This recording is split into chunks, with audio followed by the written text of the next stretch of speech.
On the glittering streets of Las Vegas, ruthless gunmen overpower defenseless victims and haul away a motherload of cash. Following a trail from exotic dance clubs to the tranquil suburbs, authorities finally put down the reckless robbers. But a daring jailbreak leads the FBI to a violent showdown with a man so desperate, he'll risk his own family to get what he wants.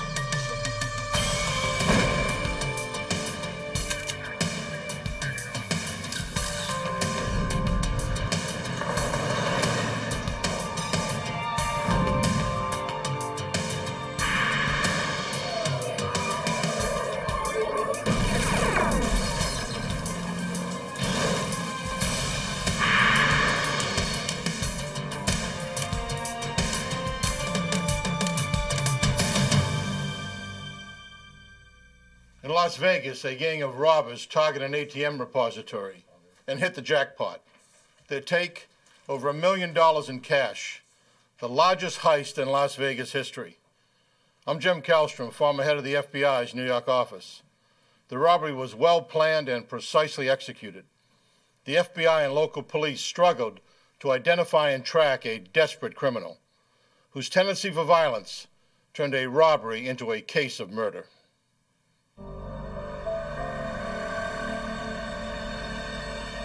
Las Vegas, a gambler's paradise, where even criminals sometimes try their luck. On the night of December 21st, 1998, a Las Vegas couple and their 18-year-old sister-in-law prepare to go to work. The family owns a janitorial service that cleans commercial buildings. Suddenly, two masked gunmen rush up and force them inside their own van. For the cleaning crew, an ordinary workday has just become a night of terror. The gunmen blindfold and tie up their three captives.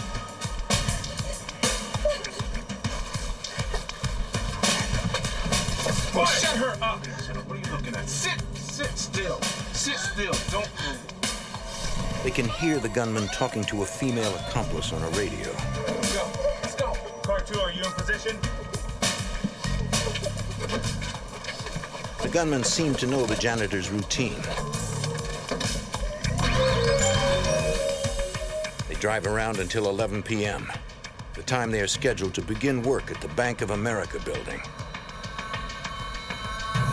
The gunmen even park where the janitors routinely park their van. Get out. Let's go. Your feet down. Let's go, girl. Get out of here. Next. The building is Bank of America's central ATM repository in Las Vegas. Let's go. Cash from 1,200 automated teller machines, often totaling more than $1 million, is delivered there each night. Right here. Pocket. The gunmen force the janitors to use their key card and access code to unlock the door. This bypasses the bank's alarm system. Get in there. Get in there. Let's take it. Get over there. Come on. Sit down. Sit right here. Sit down. Look, turn around. Turn around. The gunmen release the couple and order them to clean the building as they normally would. Turn around. Look. They keep the wife's sister hostage to ensure the couple complies with their orders. She is dead. You hear me? She's dead. Act like you're clean. Get out! Now! Get out.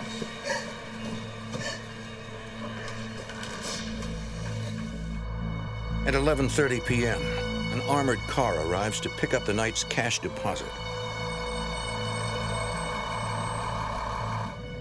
Following a standard security protocol, the two guards first call the bank security company to ask if there have been any unauthorized entries. We're checking out the parking lot, the only thing. The alarm company reports that the only people inside are the janitors.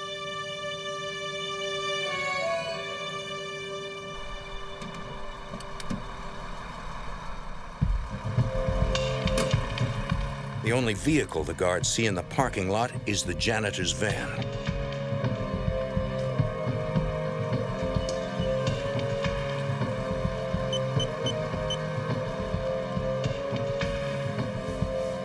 Inside, everything seems completely normal.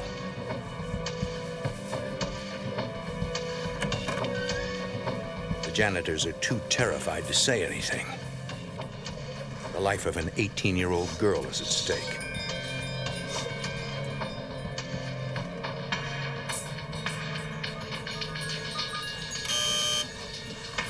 The guards open the vault containing $1,088,000, shrink-wrapped and ready for pickup. Suddenly, Get down! Get down! Get on the floor! Get your hands up! as the gunmen disarm the guards, Grandpa, stay down. one of them accidentally discharges his weapon. Come on, The bullet ricochets off the floor and hits one guard in the chest. come on, let's go.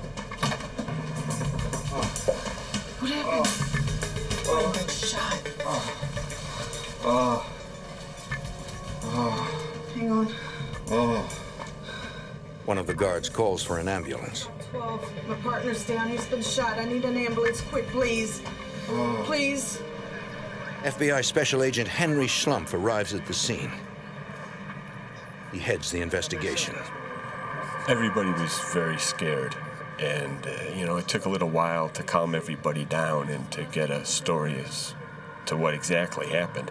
And the descriptions that we got, because the subjects were masked, were very general in nature. We were looking for 2 males who were either white, black, or Hispanic, 6 foot, 6'3", and about 200 pounds. That was basically all the description that we had.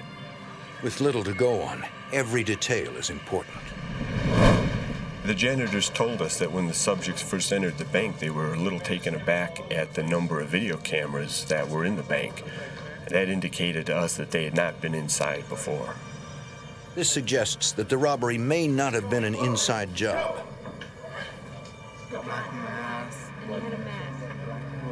Agents interview a truck driver who witnessed the robbers leaving the depository. Turned over to here, I saw 2 guys just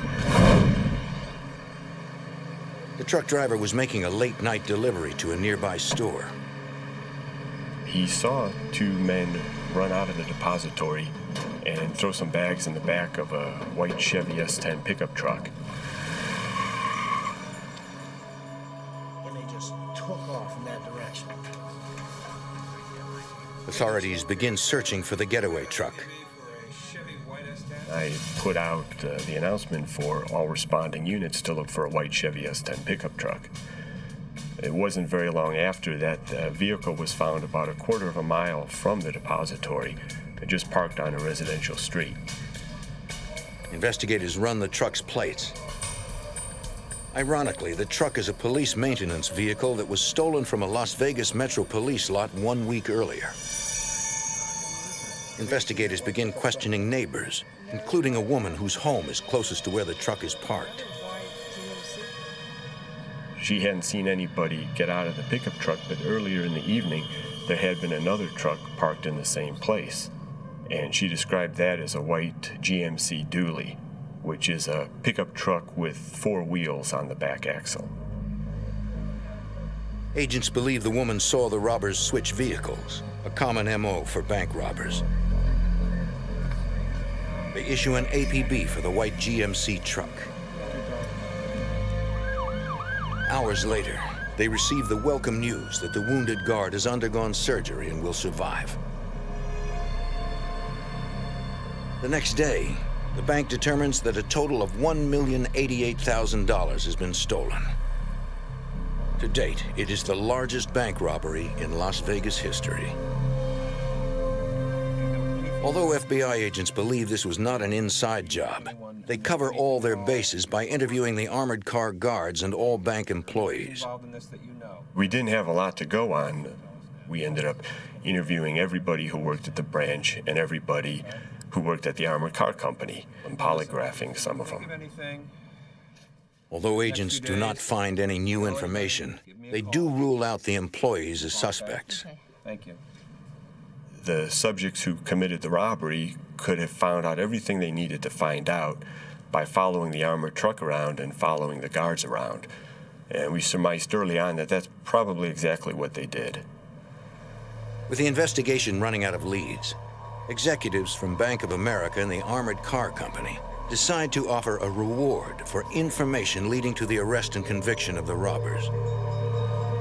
Agent Schlumpf advises them on how large the reward should be.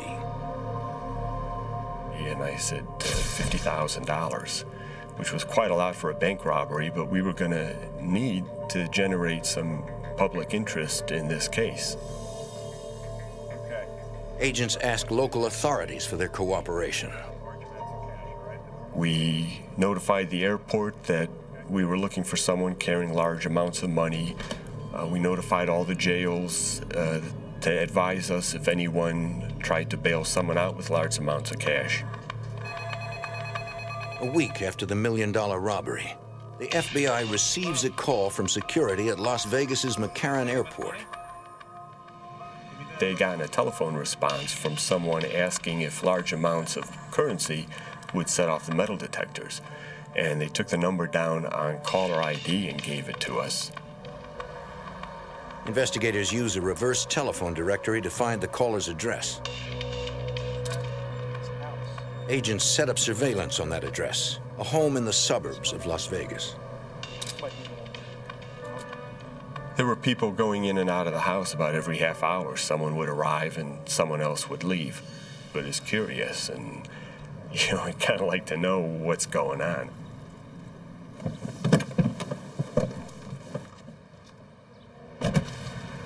After several hours, agents decide to interview the people in the house. Hello, how are you? I'm Investigator Davis from the Las Vegas Police Department. This is Special Agent Reed. It was just a piano teacher who was giving half-hour lessons, and she was going to be going to Utah with about $3,000, and so she had called McCarran Airport to find out if that would set off the detectors. The lead is a dead end. Agents are back where they started. But later that day, a woman responding to the reward poster calls the Las Vegas Metro Police. She claims to have key information about the bank robbery. So tell me about this stripper friend of yours. Mom, her name's Jennifer. The tipster tells agents about a dancer she knows who works at a local strip club. Oh, Fuzzy Bottom. You know, over on Tampa. Stripper Her name is Jennifer Arden. Her name's Jennifer. She says Jennifer has been spending a lot of cash lately. He was able to give us a telephone number. We traced that number to a rented trailer. The FBI sets up surveillance on the trailer. Agents watch for any clue to the identity of the two gunmen or the location of the stolen $1 million. In a matter of minutes, a white GMC truck pulls into the driveway. It's the same make and model the robbers used as their getaway vehicle. Agents run the license plates. According to the Department of Motor Vehicles, the truck is registered in Las Vegas to Timothy Blackburn.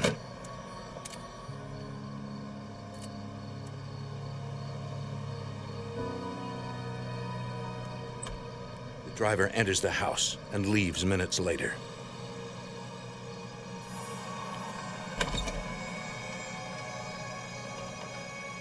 The surveillance team immediately notifies Agent Schlumpf. The sighting of the GMC pickup gave us enough probable cause to get a warrant for the trailer. Moments later, a SWAT team surrounds the trailer. To serve the warrant, we brought a lot of people with us because we knew we were looking for armed and dangerous subjects. They had already shot one person.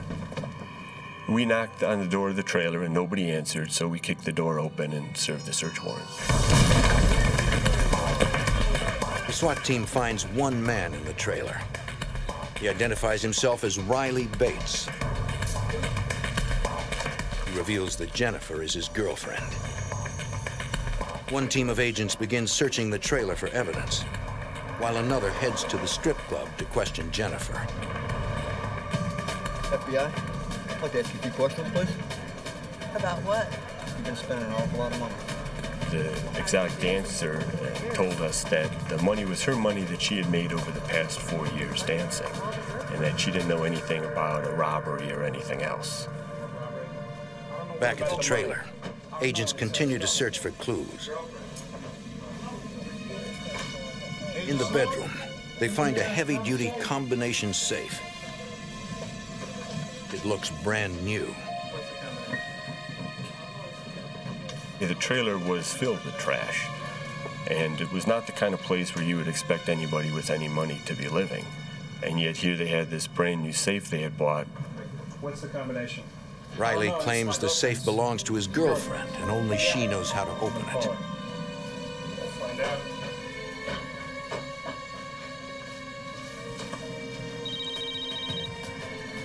Agent Durham, may I help you?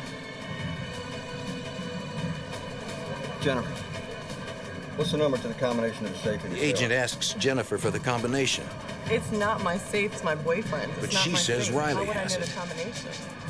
Did you hear that? She said she doesn't know what the combination to the safe is. The safe belongs to her boyfriend. So we go back to He says Riley it's Bates her and tell him that his girlfriend said he had the combination, so then he told us the combination. Yep, that's it. Inside the safe, the FBI finds $50,000 in cash and bags of marijuana. Selling pot. Riley insists that he made the money by selling marijuana and claims he knows nothing about the robbery.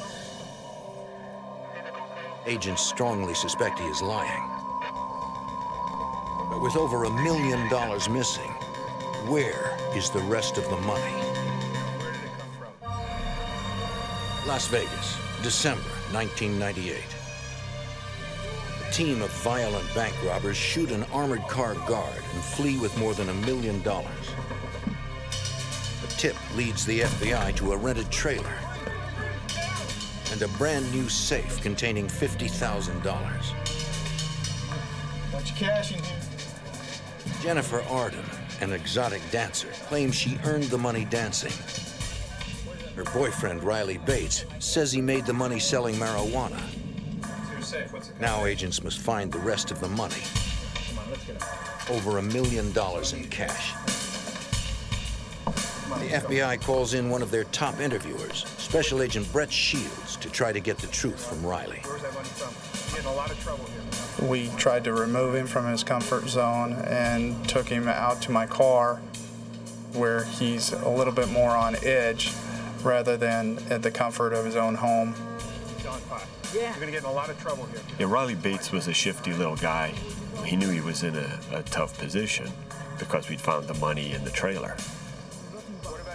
He tried to maintain that it was profits from the marijuana that was found in the safe. It wasn't believable that he was that successful and he's still living in a single wide trailer. You're gonna be in a lot of trouble here, you know that? I don't know what you're talking about. We had gotten convinced that we can help him out on the marijuana charges and he doesn't want to get tied up into the $1 million bank robbery. He said, I didn't commit any robbery. So now Agent Shields and I know, we're probably about 2 questions away from finding out who did. So we said, okay, Riley, you didn't commit the robbery, but I believe you know who did commit the robbery. And he said, my brother Robert and his friend Tim. It's my brother and his friend Tim. Really? Yeah. Well, where is Tim right now? I don't know where they are right now. Riley claims that he doesn't know where his brother Robert is. Where are they? But I don't know where they are. But inside the trailer, agents find gaming chips and receipts from the Luxor, a casino on the Las Vegas Strip. So we sent a couple agents to the Luxor, and they contacted management, and sure enough, Robert Bates was staying there.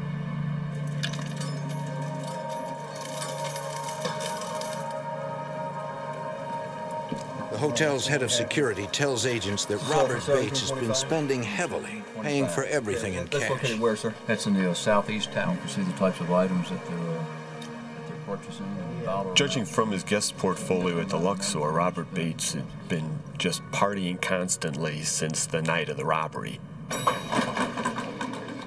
The 2 agents stake out Bates's hotel room until he returns. He was on some kind of drugs. There's no point in trying to interview someone if they're if they're stoned on whatever he was on. Bring your hand back, Mike. Inside Bates's hotel room, agents find drugs, a gun, and $5,000 in cash. With nearly $1 million still missing, agents now concentrate on the second suspect named by Riley Bates, his brother's friend, Tim Blackburn. We set up surveillance on Timothy Blackburn's house. So we had police and FBI agents surrounding the house. They decide to approach Blackburn, but proceed cautiously. He's been investigated for armed robbery in the past and is considered highly dangerous. Tim Blackburn was about 26 years old, 6'3", 230 pounds. He was a martial arts expert, and he liked fighting, and he liked guns. He was an accomplished marksman. The FBI's criminal apprehension team moves into position. Special Agent Castle Nishimoto is a member of this elite tactical unit. My job was to watch the streets. I knew he was armed, but I wasn't particularly scared at that point because I felt confident that I would be able to spot him, and from where I was watching. The agents were just approaching the house to make contact with the people inside when a car comes driving down the road. The SUV suddenly accelerates towards the agents. The driver loses control. And the vehicle stops, and a man jumps out and runs away. We assumed it was Blackburn who had run out of the car. He was jumping the fence, the walls in the back of the house and so forth, and trying to get away. And so from that point on, we began to search the area. The driver of the vehicle is Blackburn's sister-in-law. Authorities take her into custody. The FBI and Las Vegas police launch a house-to-house search for Blackburn.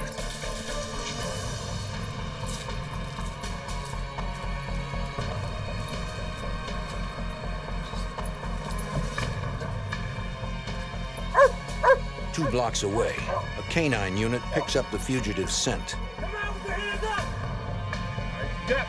Come on out! Got me. Move it! Don't leave us in the dog. Come on! Blackburn was found by a canine unit hiding under a deck in someone's backyard. He had a mask and he had an ankle holster. Fortunately for the canine officer, the holster was empty. There's nothing in it, man. Blackburn had lost his gun jumping over fences. Hands behind you. Back. Sorry, we got him. We'll take him inside for questioning. I don't have him. We're gonna find this. Investigators search the suspect's home while agents question Tim Blackburn and his wife, Sophia. Because I know that you know what's going on. I know that you know where the money is. Can you tell us where the money is now, where it's been put? They offer Blackburn a reduced sentence if he will admit to the robbery. I don't have any money. If you don't see it, it's not here. He refuses. Investigators continue to search the house. An evidence response search is very methodical. It's not just everybody running around to where they think something might be hidden. Everything is photographed first, and then the search progresses room by room, and then the outside is usually done at the end. They find some flex cuffs, like were the same type that the janitors had been bound with, and they found some walkie-talkies and some other surveillance equipment.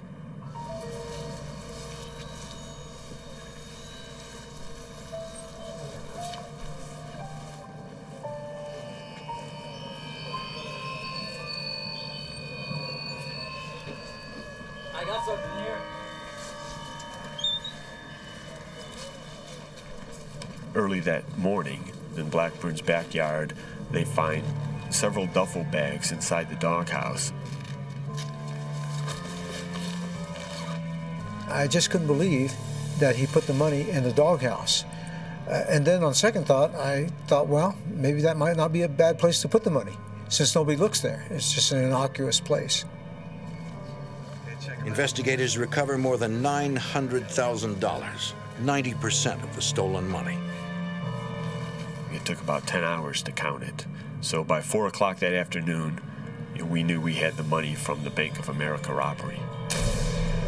The U.S. District Court charges Tim Blackburn and Robert Bates with bank robbery, kidnapping, carjacking, and using a firearm in the commission of a violent crime.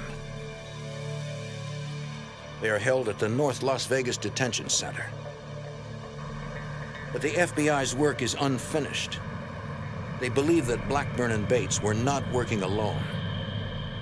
We knew that there was probably someone else involved in the robbery, that it was too much logistically for only 2 people to do. Agents suspect Sophia Blackburn might be involved because her story does not seem credible. I was at the house several times to talk to Sophia Blackburn. Sophia claimed to have no knowledge of the robbery, and in fact, she provided an alibi for Tim Blackburn on the night of the robbery. She said she was with him the whole night. She couldn't account for the money that they found or the other items that were in the house. She was worried because her husband was in jail and she had 2 young daughters to raise herself. So she was claimed to be cooperative, but she would have these stories that were in no way even close to plausible. But that's what she was going to stick with. And, you know, there was not going to be really any way to talk her out of them. There was no way that she was ever going to give us any information that would implicate Tim Blackburn. On August 11th, 1999, 7 months after the $1 million robbery, Sophia visits her husband in jail. You can't tell him where I am. She secretly uses a tiny tool on her keychain to loosen the screws securing the divider window. That's good. So my babies are doing all right, huh? Babies are great. As the visiting room guard leaves to escort a prisoner,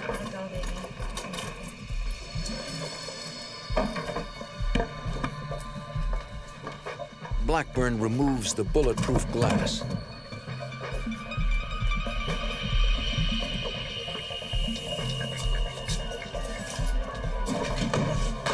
Tim Blackburn climbed through the window and dived into the sally port. The one door closed and the second door opened before anybody realized what he had done. As soon as the second door opened, he was just climbing over everybody in the sally port and he ran outside. Sophia retrieves a gun she had hidden earlier and tosses it to Blackburn. All the alarms are going off, and guards outside knew that there was a jailbreak. As the Blackburns try to get away, they face startled guards in a violent shootout. August 11th, 1999. Timothy Blackburn, accused of the biggest bank robbery in Las Vegas history, breaks out of jail with the help of his wife, Sophia. FBI Special Agent Henry Schlumpf. They tried to arrest Blackburn, but he shoots at them. This pickup truck that's sitting in the lot was going to be his escape vehicle.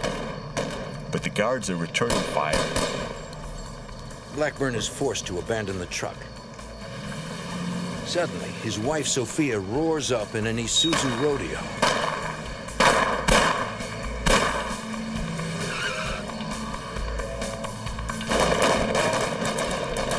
In a matter of seconds, they are out of range. It was hard to believe that Blackburn had actually escaped from the jail because although a lot of people want to escape from the jail and many attempted, very few actually get away.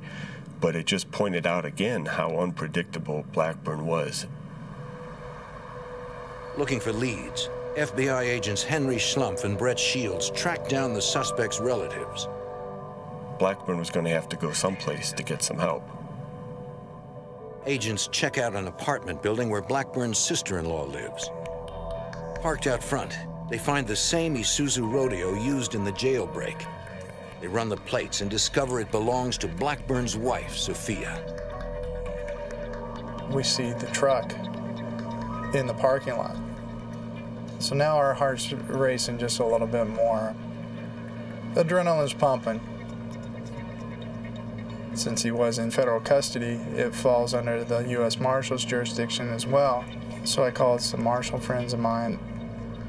We're sitting on this truck, not knowing if he's going to come back out to this truck, and we're going to have a confrontation right there before the Marshals get there.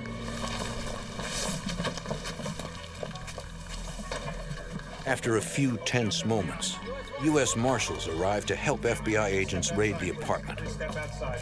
Can we go inside? Search your premises? But Blackburn isn't there. Or may have been used in the commission of a crime. You have a Agents ask the fugitive's sister-in-law where Tim Blackburn is. She says she doesn't know. This could be extremely They ask why serious. Sophia's Isuzu is there and not her own car, which authorities know as a Nissan Pathfinder. It's gonna be as bad for you as him. She claims it's in the shop, but her story does not check out. Serious for you. If you're covering him up, Agents suspect Blackburn is on the run with her we're looking Pathfinder. for the vehicle. Can you tell us where it is? No, I have no idea where it's at. For the next week, the FBI searches for Blackburn, his wife, and their 2 little girls. They come up empty.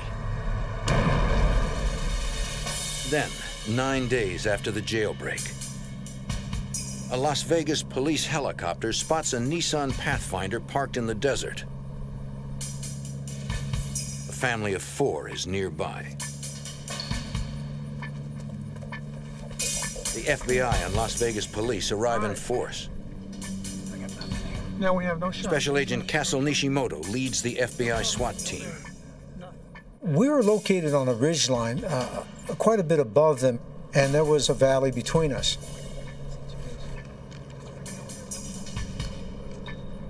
We can see some people about half a mile away, too far away to identify them. If law enforcement tries to move any closer, they will have to move through an unprotected open space. We had to keep our distance from these people, because if it was Blackburn, he is a marksman. Nevertheless, Agent Schlumpf daringly volunteers to drive down for a closer look. It did take some courage because the only coverage he had would have been the snipers. And they had at least 300 or 400 yards shot, as I recall.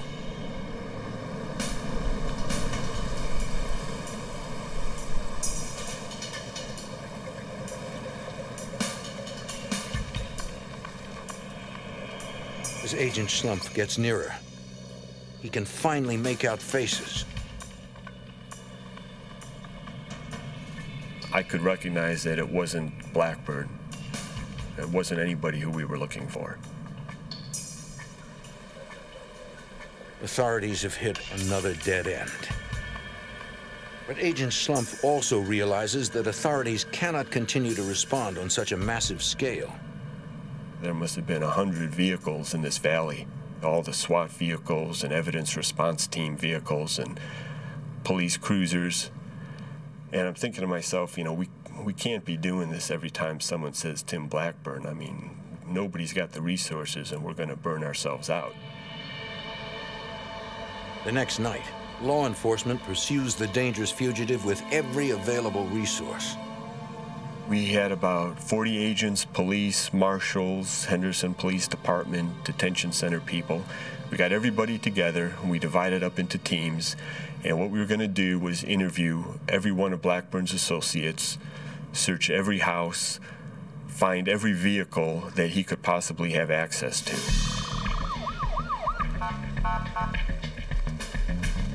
U.S. Marshals tell the FBI they have spotted the fugitive. We arrive right as they're taking down what they believe is Tim Blackburn. I could tell right away it wasn't Tim Blackburn, it was his brother. His brother is a younger, slightly smaller version of Tim Blackburn, very similar in appearance. As we're IDing him, what we notice is that his driver's license was brand new. He had just gotten it the day before. So we asked him, well, what happened to your old license? On the hood. Blackburn's brother claims he lost his license. But agents suspect he gave it to the fugitive to use as a fake ID. In the car, agents find a note from Tim Blackburn. In it, he asks his brother to get him some money.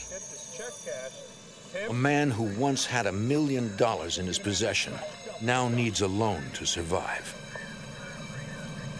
We decided to arrest him for aiding and abetting a fugitive. So that's what we did. We arrested Tim Blackburn's brother. Authorities also arrest Blackburn's sister-in-law for lying to federal authorities when she said her Nissan Pathfinder was in the shop. With With 2 of his family members in custody, agents develop an ingenious plan to lure Tim Blackburn into the open.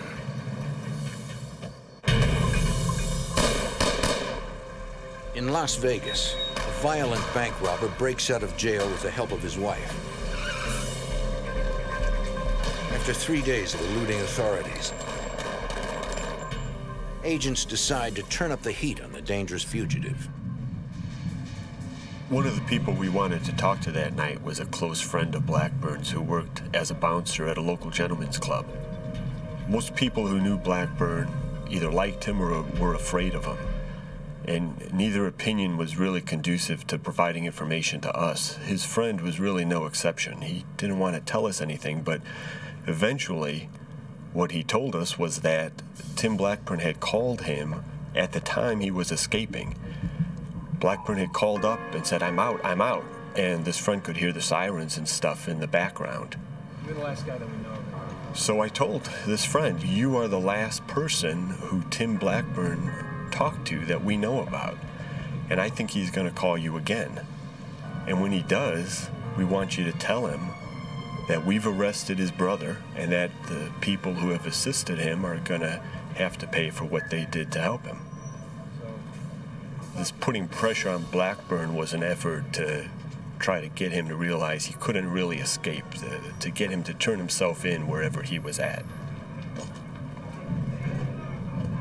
The next morning, this friend called me up and told me that, sure enough, Tim Blackburn had called him again and that he had told him that I'd arrested his brother and his sister-in-law.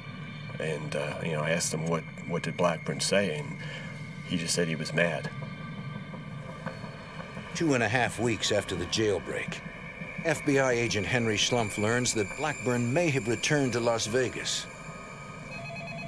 I got a phone call from a Las Vegas SWAT officer.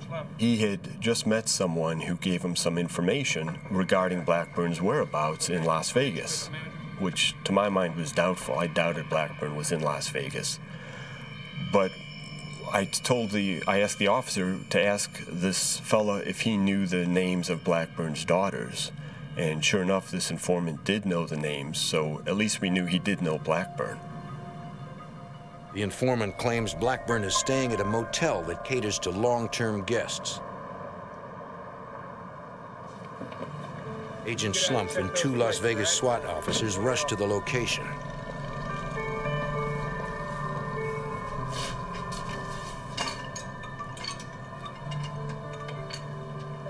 You seen these 2 before?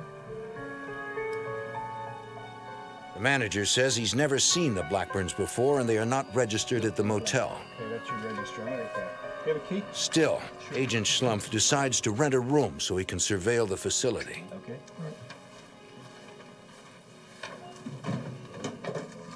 All right. SWAT officers call in the license plates of every vehicle in the parking lot. None of them are reported as either stolen or owned by any of Blackburn's relatives. The motel tip is beginning to look like another false lead. The FBI does not give up. They begin checking every apartment.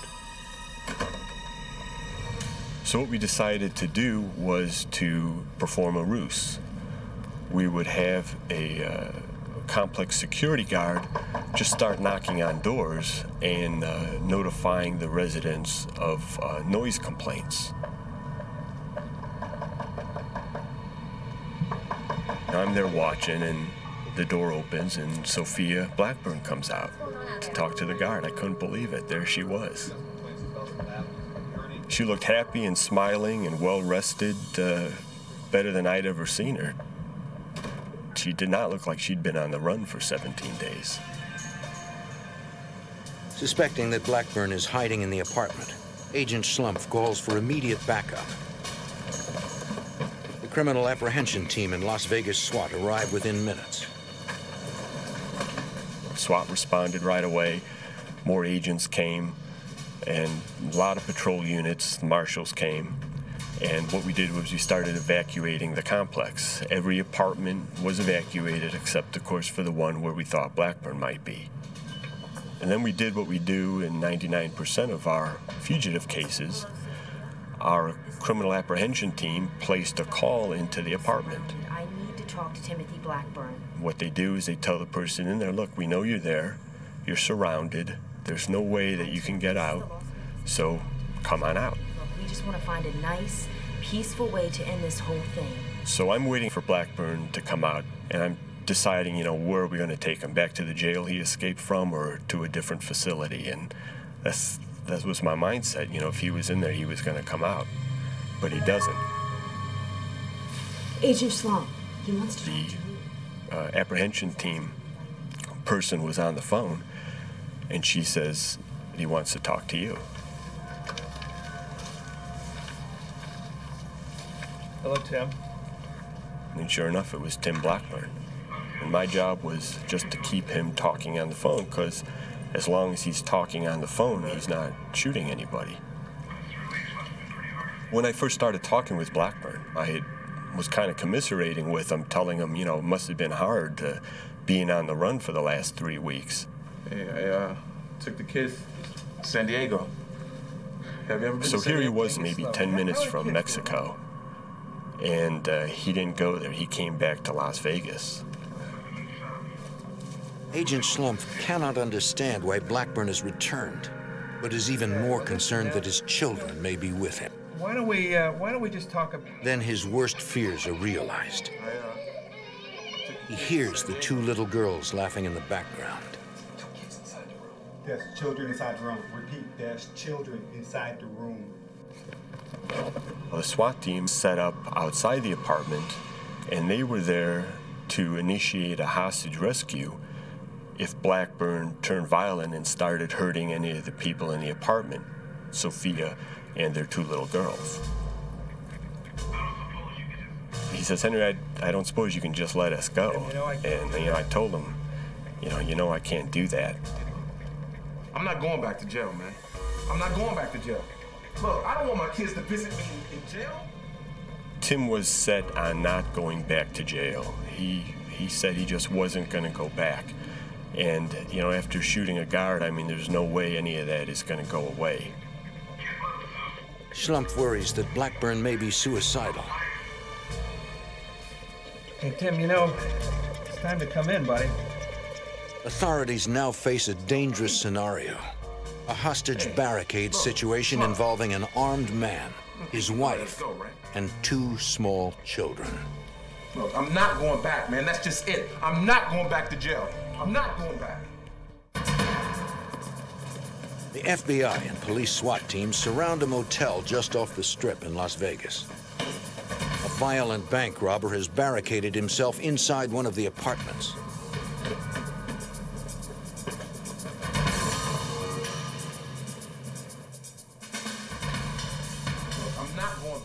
Tim Blackburn is armed and emotional. Inside the room with him are his wife, Sophia, and his two daughters. Oh, you came back. FBI agent Henry Schlumpf tries to talk the desperate man into surrendering. Come on out.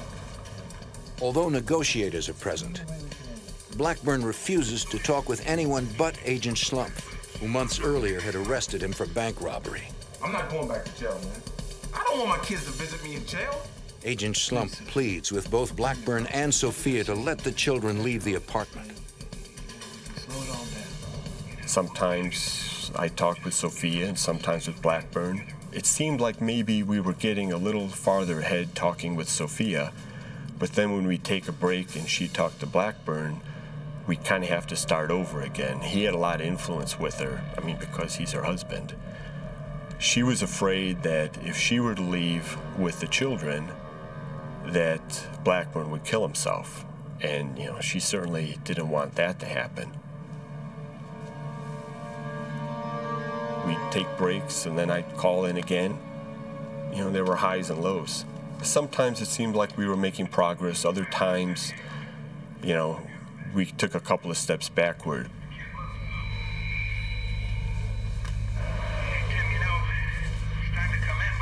So, Henry, what's the best place to shoot myself in the head, huh?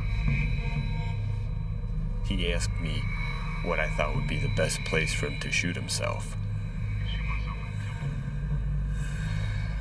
And I told him that we had a lot of other things that we could talk about and try to work out before it came to that. How are the kids doing? Blackburn says he put his daughters in the bathtub to protect them. For their own protection. But the SWAT commander is concerned. Confining them could also be the prelude to a murder-suicide pact.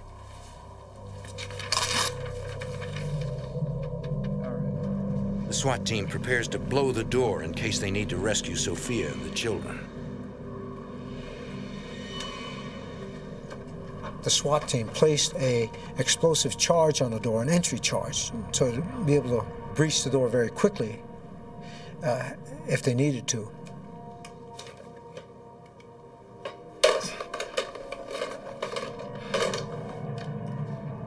After 4 long hours of negotiation,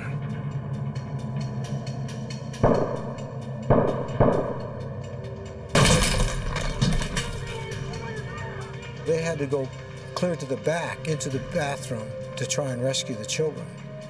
And in this case, seconds, fractions of seconds count. They got there just in time to see Blackburn falling down from a self-inflicted gunshot wound.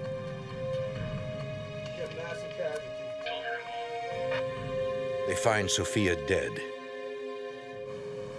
Both the children have been shot in the head and are barely alive. I saw them running very quickly to try to save the children. The SWAT team got them to the paramedics, but they died in their arms. I felt quite saddened that my fellow SWAT officers tried their best and yet was unable to save the children. Our mission was to save lives, and we were not able to accomplish that. It was just devastating. It was like the worst possible outcome.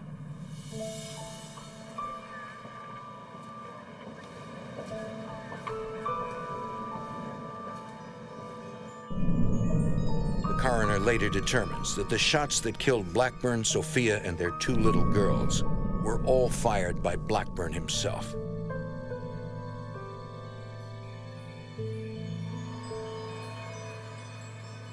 A few months later, in federal court in Las Vegas, Riley Bates and his girlfriend plead guilty to possessing stolen money. Because of their cooperation, they are sentenced to only a year. Blackburn's sister-in-law is sentenced to 1 year for lying to federal agents and impeding their investigation. Robert Bates pleads guilty to bank robbery and is sentenced to 24 years in prison. Today, Agent Henry Schlumpf has made his own peace with the tragic events caused by Tim Blackburn. He's ultimately responsible for everything that happened. He came back to Las Vegas to do exactly what he did. He came back to die. I don't think he was gonna ever come out of that apartment or let anybody else come out of it either. Las Vegas law enforcement will never forget the deaths of 2 innocent children.